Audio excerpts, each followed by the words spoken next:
Shalom jemaat Tuhan, puji Tuhan kita berjumpa lagi.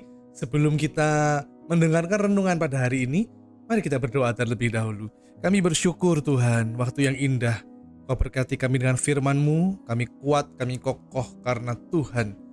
Terima kasih Roh Kudus urapi kami, sehingga kami mengerti dan setia melakukan firman-Mu.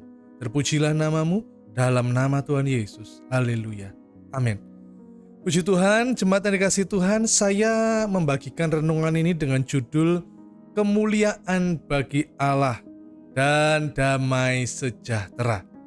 Jadi ada dua hal yang akan kita bahas, yaitu kemuliaan dan damai sejahtera. Jemaat yang dikasihi Tuhan, terambil dalam Lukas pasal 2 ayat 8 sampai dengan ayat 20. Lumayan banyak, tapi tidak apa-apa supaya kita mengerti alur cerita bagaimana Yesus sang juru selamat lahir dalam dunia.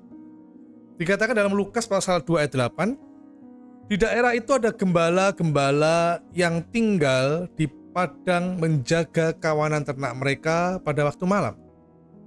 Tiba-tiba berdirilah seorang malaikat Tuhan di dekat mereka, dan kemuliaan Tuhan bersinar meliputi mereka. Dan mereka sangat ketakutan. Lalu kata malaikat itu kepada mereka, "Jangan takut, sebab sesungguhnya aku memberitakan kepadamu kesukaan besar untuk seluruh bangsa." Seperti ada lagu ya, kesukaan bagi dunia. Lalu Lukas pasal 2 ayat 11 dikatakan, "Hari ini telah lahir bagimu juru selamat, yaitu Kristus Tuhan di kota Daud. Dan inilah tandanya bagimu, kamu akan menjumpai seorang bayi dibungkus dengan lampin dan terbaring di dalam palungan." Dan tiba-tiba tampaklah bersama-sama dengan malaikat itu sejumlah besar bala tentara surga yang memuji Allah, katanya, "Kemuliaan bagi Allah di tempat yang maha tinggi dan damai sejahtera di bumi di antara manusia yang berkenan kepadanya." Ayat 15, setelah malaikat-malaikat itu meninggalkan mereka dan kembali ke surga, gembala-gembala itu berkata seorang kepada yang lain, "Marilah kita pergi ke Betlehem untuk melihat apa yang terjadi di sana, seperti yang diberitahukan Tuhan kepada kita." Lalu mereka cepat-cepat berangkat dan menjumpai Maria dan Yusuf dan bayi itu yang sedang berbaring di dalam palungan. Ayat 17, Lukas pasal 2 ayat 17, dan ketika mereka melihatnya, mereka memberitahukan apa yang telah dikatakan kepada mereka tentang anak itu. Dan semua orang yang mendengarnya heran tentang apa yang dikatakan gembala-gembala itu kepada mereka. Tetapi Maria menyimpan segala perkara itu di dalam hatinya dan merenungkannya. Maka kembalilah gembala-gembala itu sambil memuji dan memuliakan Allah, karena segala sesuatu yang mereka dengar dan mereka lihat semuanya sesuai dengan apa yang telah dikatakan kepada mereka. Seperti yang tadi saya sampaikan di awal renungan, yaitu judulnya adalah Kemuliaan bagi Allah dan Damai Sejahtera bagi bumi. Di dalam Lukas pasal 2 ayat 14, di situ tertulis, "Kemuliaan bagi Allah di tempat yang maha tinggi dan damai sejahtera di bumi di antara manusia yang berkenan kepadanya." Hari-hari ini kita merayakan Natal, kelahiran juru selamat kita, Yesus. Dia yang di surga, Allah memberikan anaknya yang tunggal untuk turun ke bumi, untuk kita, untuk menebus kita, untuk menyelamatkan kita. Sehingga kelahiran Yesus membawa dua dampak yang luar biasa, sesuai dengan yang kita baca dalam Lukas pasal 2 tadi. Kelahiran Yesus membawa dua dampak yang luar biasa. Yang pertama, kemuliaan Allah. Kemuliaan bagi Allah di tempat yang maha tinggi. Di mana tempat maha tinggi itu? Surga, saudara. Yang kedua, damai sejahtera di bumi di antara manusia yang berkenan kepadanya. Jadi di surga dan di bumi ada sebuah hubungan yang luar biasa. Dengan adanya kelahiran Yesus, manusia yang di bumi bisa merasakan surga yang luar biasa. Saat manusia itu menyambut, mempercayai, menerima Yesus, maka meskipun dia ada di bumi, dia hidupnya seperti di surga. Saya tidak mengatakan bahwa menerima Yesus langsung bebas dari masalah. Oh tidak, di bumi tetap ada tekanan, ada persoalan, ada pergumulan. Tapi di dalam Yesus kita punya pengharapan. Di dalam Yesus selalu ada jalan keluar. Di dalam Yesus selalu ada kekuatan baru, sehingga kita bisa melewati hari lepas hari dengan penuh keyakinan bahwa kita tidak sendiri. Sehingga kita bisa katakan di bumi seperti di surga. Rumah tanggaku di bumi ada damai sejahtera. Kesehatanku diberkati Tuhan. Mungkin hari ini ada engkau yang sedang sakit. Percaya Yesus bisa, mau, dan mampu menyembuhkanmu. Kapan? Saya tidak tahu. Percaya saja terjadi sesuai dengan imanmu. Di bumi keuangan bagaimana nih ekonominya? Jangan khawatir. Ada Yesus. Yesus pasti menolong. Yang tidak ada menjadi ada, yang kurang menjadi berkelimpahan. Yang percaya katakan amin. Haleluya. Cuma tadi kasih Tuhan, mari kita bahas satu persatu. Ada kemuliaan, ada damai sejahtera. Kita bahas. Jadi ayat utamanya ada dalam Lukas pasal 2 ayat 14. Saya baca sekali lagi. Kemuliaan bagi Allah di tempat yang maha tinggi dan damai sejahtera di bumi di antara manusia yang berkenan kepadanya. Kita bahas yang pertama, kemuliaan Allah. Gembala mengalami kemuliaan Allah.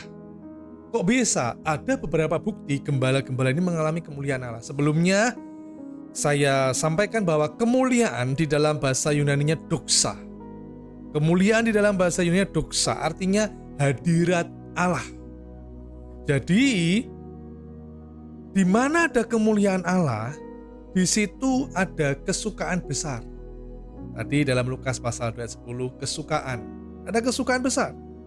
Ada puji-pujian, penyembahan bagi Allah. Itu terdapat dalam Lukas pasal 2 ayat 13 dan 20.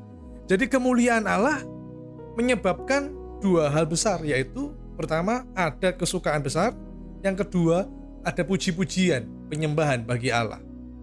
Nanti saudara bisa baca ulang secara keseluruhan ayat yang kita baca tadi dalam Lukas pasal 2 ayat 8 sampai 20. Nah, mari kita lihat, kita renungkan. Kehidupan gembala biarlah juga kita renungkan dan kita juga mau hidup seperti kehidupan gembala ini. Yang pertama, gembala itu mengalami kemuliaan Allah. Artinya mengalami hadirat Allah. Buktinya apa? Orang yang mengalami hadirat Allah, dia cepat-cepat. Artinya dia memiliki kerinduan, hasrat yang begitu besar untuk menjumpai juru selamat. Tadi di dalam ayat 16 dikatakan demikian, saudara. Saya bacakan Lukas pasal 2 ayat 16. Dikatakan, lalu mereka cepat-cepat berangkat dan menjumpai Maria dan Yusuf dan bayi itu yang sedang berbaring di dalam palungan. Jadi yang pertama, gembala ini mengalami kemuliaan Allah, gembala ini mengalami hadirat Allah, cepat-cepat ingin berjumpa dengan juru selamat, cepat-cepat ingin mendatangi Yesus. Apakah hari-hari ini kehidupan kita adalah kehidupan yang haus akan Tuhan? Kehidupan yang lapar akan Tuhan, akan hadirat Tuhan? Atau kehidupan kita hanya semata-mata hanya mencari uang, mencari kepuasan duniawi, memenuhi keinginan daging dan lain-lain? Gembala ini dia tidak menunda-nunda. Begitu dia mendapatkan kabar kesukaan, ada kemuliaan Allah, dia cepat-cepat mendatangi juru selamat, yaitu bayi Yesus. Biarlah kemuliaan Allah di momen Natal ini, bulan-bulan ini, saudaraku, tidak hanya kita mengalaminya di bulan Desember, tapi di bulan selanjutnya dan seterusnya setiap hari. Biarlah kemuliaan Allah ada dalam rumah tangga kita, dalam keluarga kita, dalam keuangan, dalam kesehatan, dalam pekerjaan, dalam hal apapun. Karena memang itu yang Tuhan rindukan. Ada perjumpaan kita dengan Tuhan. Saudara, kita tentu ingat yang sudah berkeluarga, atau mungkin hari-hari ini engkau belum berkeluarga tapi sedang PDKT dengan seseorang, ya, dengan lawan jenis. Bagaimana kalau orang itu waktu pacaran itu rindu berat? Waduh, ingin ketemu, ingin cepat-cepat ketemu gitu ya. Ingin ketemu. Orang yang memiliki kerinduan yang sangat berat, itu ciri-cirinya satu, saudara. Kalau lama tidak ketemu, rindunya itu makin menumpuk, makin menjadi-jadi. Makan ingat dia, tidur ingat dia, lagi berkendara, nyetir mobil atau sepeda motor ingat dia, di pekerjaan, di sekolah ingat dia, saudara ya. Jadi makin menumpuk-numpuk. Begitu ketemu, kepingin lama-lama, gak kepingin pisah. Ya. Enak zaman sekarang sudah ada video call ya. Zaman saya dulu nggak ada video call. Handphone aja zaman saya dulu nggak ada. Jadi harus telepon rumah atau zaman itu pakai wartel ya, warung Telkom saudaraku ya. Nah, tapi kalau sudah ketemu, aduh rasanya itu nggak ingin pisah. Inginnya ketemu lama. Inginnya itu, aduh kok cepet banget ya waktu ini ya. Padahal loh baru ketemu 3 jam loh, baru ketemu 3 jam saudaraku. Bilangnya cepet ya, itu sudah lama itu ya. Lihat orang yang rindu mengalami hadirat Tuhan, dia memiliki hasrat yang besar. Gembala ini memiliki hasrat yang besar, ingin cepat-cepat ketemu. Bagaimana dengan kita? Apakah kita setiap hari ingin cepat-cepat ketemu Yesus? Artinya di dalam doa, di dalam pujian dan penyembahan, dalam ibadah, apakah kita masih haus? Ada kasih mula-mula itu masih ada atau tidak? Jemaat yang dikasihi Tuhan, gembala ini, para gembala mengalami kemuliaan Allah, mengalami hadirat Tuhan karena memiliki hasrat yang besar untuk menjumpai Sang Juru Selamat. Yang kedua, di dalam ayat yang ke-20 dikatakan, maka kembalilah gembala-gembala itu sambil memuji dan memuliakan Allah karena segala sesuatu yang mereka dengar dan mereka lihat semuanya sesuai dengan apa yang telah dikatakan kepada mereka. Yang kedua, orang yang mengalami hadirat Tuhan tidak tahan untuk tidak memuji Tuhan. Orang yang mengalami kemuliaan Allah tidak tahan untuk tidak memuliakan Allah. Ya, tadi saya sudah bacakan di Lukas pasal 2 ayat 20, kembalilah gembala-gembala sambil memuji dan memuliakan Allah. Jadi tidak ada yang bisa menutup mulut kita untuk kita memuji, memuliakan Allah. Mungkin ya, saya percaya di gereja ada seleksi untuk para singer, worship leader ya. Gak boleh sembarangan nyanyi ya. Memimpin jemaat jadi penyanyi, memuji Tuhan di gereja, jadi singer itu gak boleh sembarangan. Nyanyinya gak boleh fales ya, gak boleh salah-salah ya. Jadi ada seleksi, ada pemilihan, dites dulu nih. Coba nyanyi lagu ini, wah fales. Coba mungkin diberi kesempatan, coba ganti lagu yang ini, wah tetap fales. Udah mungkin talentanya bukan dinyanyi ya, talentanya mungkin di bidang yang lain gitu ya. Saya percaya setiap kita diberi talenta oleh Tuhan, dan talenta itu berbeda-beda. Tidak harus jadi singer, tidak harus jadi worship leader. Setiap kita punya talenta yang berbeda-beda. Jadi kalau misalnya di gereja ada seleksi dan tidak boleh nyanyi karena bukan talenta kita, ya sudah, tidak apa-apa. Memang ya harus dilarang, jangan sampai nanti membuat jemaat malah morat-marit ya, jemaatnya lari begitu mendengar suaranya yang menggelegar, fales, gak karuan. Tapi meskipun di gereja dilarang, ingat, kita bisa memuji Tuhan. Tidak ada yang melarang waktu kita memuji Tuhan di kamar mandi, memuji Tuhan di dapur, memuji Tuhan waktu mengendara mobil ya kan. Waktu memuji Tuhan, waktu kita di kamar, kita memuliakan Tuhan. Oh, udah ada yang melarang saudara. Ya, pokoknya tahu volume gitu aja. Jangan sampai volumenya kayak sound horeg gitu ya. Volumenya pol gitu ya. Nah, miliki hasrat untuk memuji, memuliakan Allah. Gembala ini begitu kembali, mereka sambil memuji dan memuliakan Allah. Tidak tahan untuk tidak memuji Tuhan. Tidak tahan untuk tidak memuliakan Allah. Mari jemaat yang dikasihi Tuhan, di hari-hari ini ingat, tidak hanya di momen Natal bulan Desember, tapi setiap hari biarlah mulut kita yang keluar adalah pujian, memuliakan Tuhan.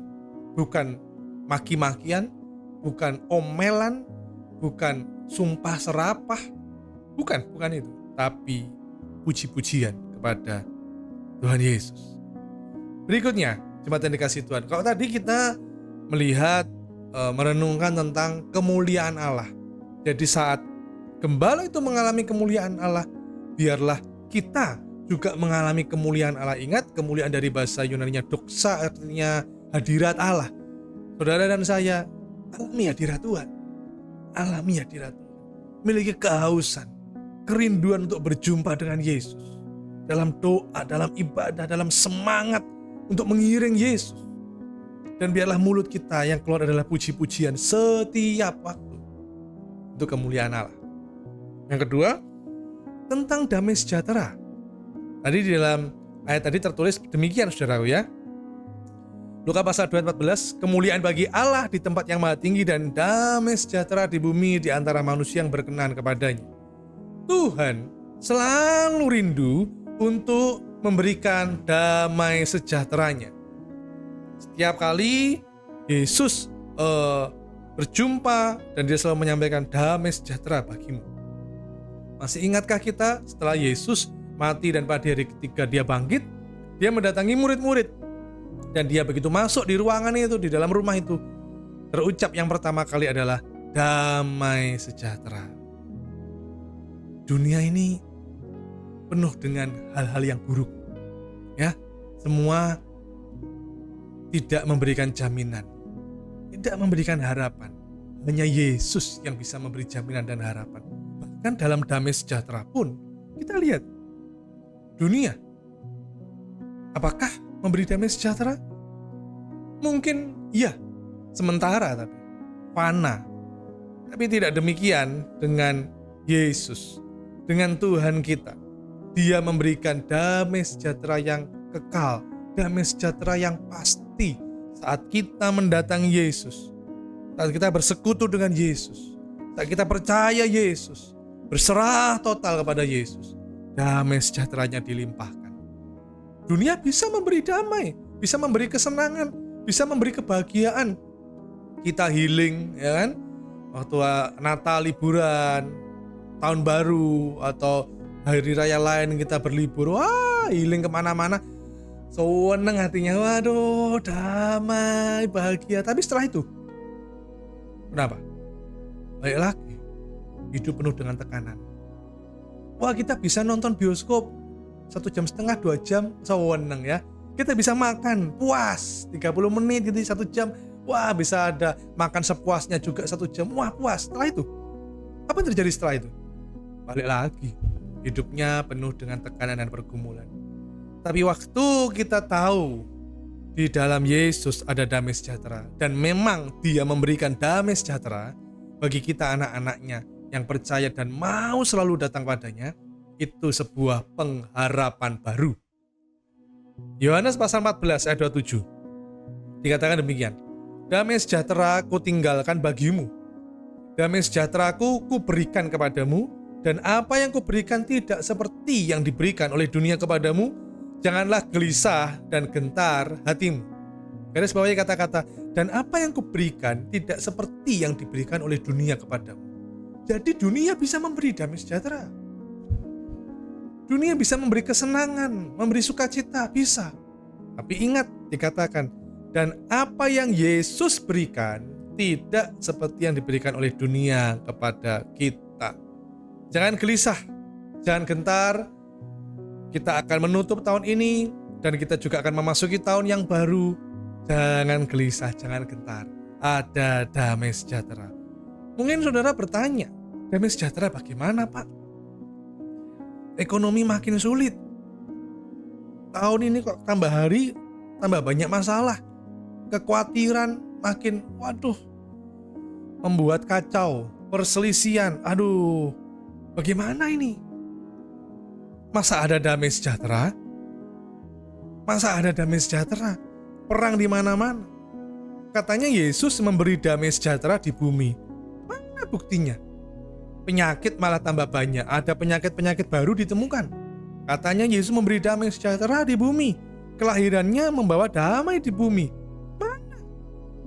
Banyak toko malah gulung tikar, bangkrut. Perang tambah menjadi-jadi bangsa ini dengan bangsa ini. Dulu beberapa tahun yang lalu mungkin hanya bangsa ini dan bangsa ini perang. Sekarang muncul bangsa-bangsa yang lain mulai banyak perang. Gimana? Mana damai sejahtera yang Yesus bawa? Mana? Mungkin ada dari saudara yang bertanya dalam hati seperti itu. Ingat, ada terusan di ayat yang tadi kita baca, yaitu tertulis demikian. Dikatakan Lukas pasal 2:14, damai sejahtera di bumi. Belum selesai, masih ada terusannya. Damai sejahtera di bumi di antara manusia yang berkenan kepadanya. Jadi damai sejahtera di bumi. Bagi siapa? Bagi kita yang berkenan kepadanya. Artinya bagi kita yang percaya kepada Yesus sebagai Tuhan dan Juru Selamat. Ada perlindungan, ada harapan, yang pasti ada kekuatan baru. Saat orang bilang begini, bumi gonjang-ganjing, wah gitu ya, kita tetap kokoh. Kita tidak tergoyahkan. Kenapa? Karena kita berdiri di atas batu karang yang teguh. Kita punya tempat perlindungan. Tuhan memberikan kita damai sejahtera. Saya memiliki sebuah pantun dikatakan demikian. Hujan-hujan ada petir. Petir menyambar rumah Pak Burhan. Kalau hidupmu sedang khawatir, minta damai sejahtera Tuhan. Saudara, setiap kita memiliki pergumulan yang berbeda-beda. Dan di dunia ini, di bumi ini, pergumulannya berbeda-beda, tantangannya berbeda-beda, masalahnya berbeda-beda, dan Tuhannya berbeda-beda. Tapi hanya satu Tuhan yang sejati, satu Tuhan yang benar, satu Tuhan yang mana Dia yang di surga turun ke bumi dalam rupa manusia yang bernama Yesus. Itulah Tuhan sejati. Itulah Tuhan yang maha besar. Itulah juru selamat manusia. Jadi yang lain, entah dengan Tuhan yang mana, tapi kita bisa berharap kepada Tuhan Yesus Kristus, juru selamat yang hidup, yang selalu membuka tangannya untuk kita datang dan Dia memberi kita damai sejahtera. Gembala-gembala mengalami dampak yang luar biasa. Damai sejahtera yang dilimpahkan kepada gembala-gembala memiliki dampak yang luar biasa. Yang pertama, di dalam ayat 20 dikatakan, maka kembalilah gembala-gembala itu sambil memuji dan memuliakan Allah karena segala sesuatu yang mereka dengar dan mereka lihat. Semuanya sesuai dengan apa yang telah dikatakan kepada mereka. Lihat, gembala ini awalnya ya hanya angon embek gitu ya, pelihara domba atau kambing. Lebih tepatnya sih zaman dulu memang melihara domba. Tapi setelah mengalami damai sejahtera Tuhan, gembala ini memperoleh damai sejahtera. Mereka bersemangat, menyala penuh. Mereka penuh sukacita. Mereka tidak hanya memuji dan memuliakan Allah, hanya lip service, oh tidak. Tapi mereka benar-benar memuliakan Tuhan.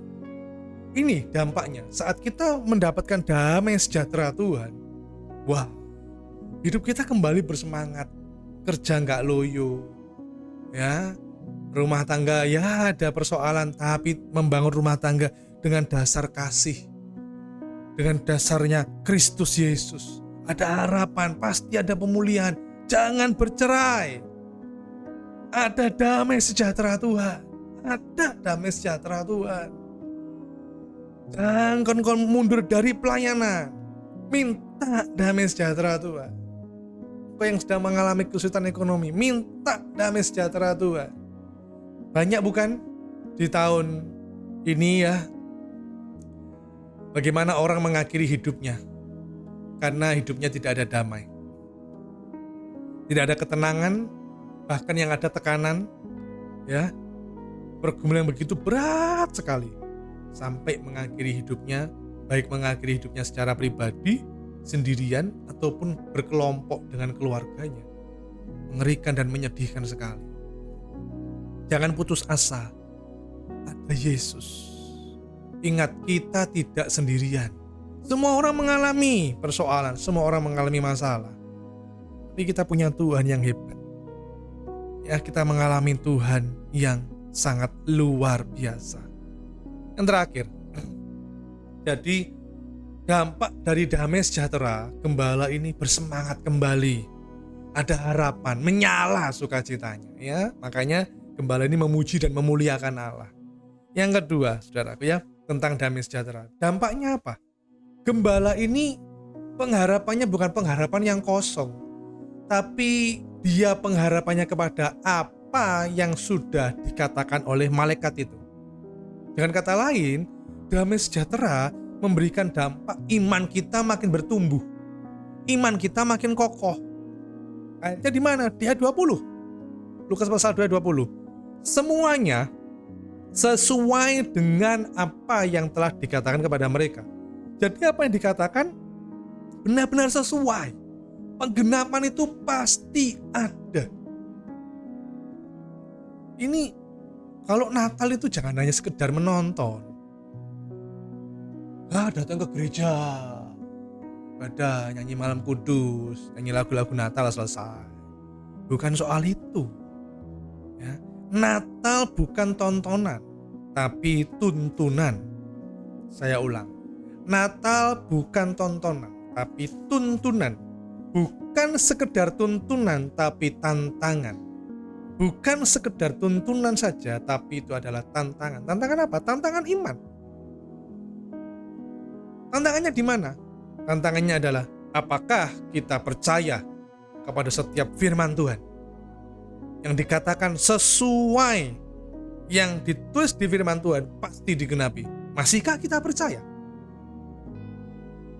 Gembala-gembala ini begitu memperoleh damai sejahtera, tertulis karena segala sesuatu yang mereka dengar dan mereka lihat semuanya sesuai dengan apa yang telah dikatakan kepada mereka. Saya mau katakan begini, Bapak Ibu Saudara yang dikasihi Tuhan. Jangan putus harapan. Jangan putus asa. Kenapa? Karena kita pegang firman Tuhan, kita pegang janji Tuhan. Apa yang kita dengar, kita lihat firman Tuhan pasti digenapi. Pasti. Mengenai waktunya kapan saya tidak tahu, tapi Tuhan punya waktu yang terbaik. Kalau Dia yang berjanji, Dia pasti menepati. Dia bukan seperti manusia yang bisa bleset gitu ya, atau bisa berbohong dan sebagainya. Dia Allah yang setia dan adil. Dia menepati apa yang diucapkannya, apa yang difirmankannya. Kalau Dia mengatakan, datanglah kepadaku yang letih lesu dan berbeban berat, aku akan memberi kelegaan kepadamu, maka itu pasti ditepati. Datang kepada Yesus, jangan kepada yang lain. Aku akan menyembuhkanmu, itu pasti ditepati. Aku akan memberkatimu, pasti ditepati.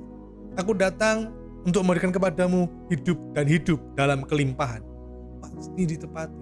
Kita tidak mengejar materi, kita tidak mengejar kelimpahannya, kita tidak mencari mengutamakan kesembuhannya. Kita tidak mencari hal-hal yang ada di dunia, kita mencari hal-hal rohani. Yesus, sumber damai sejahtera.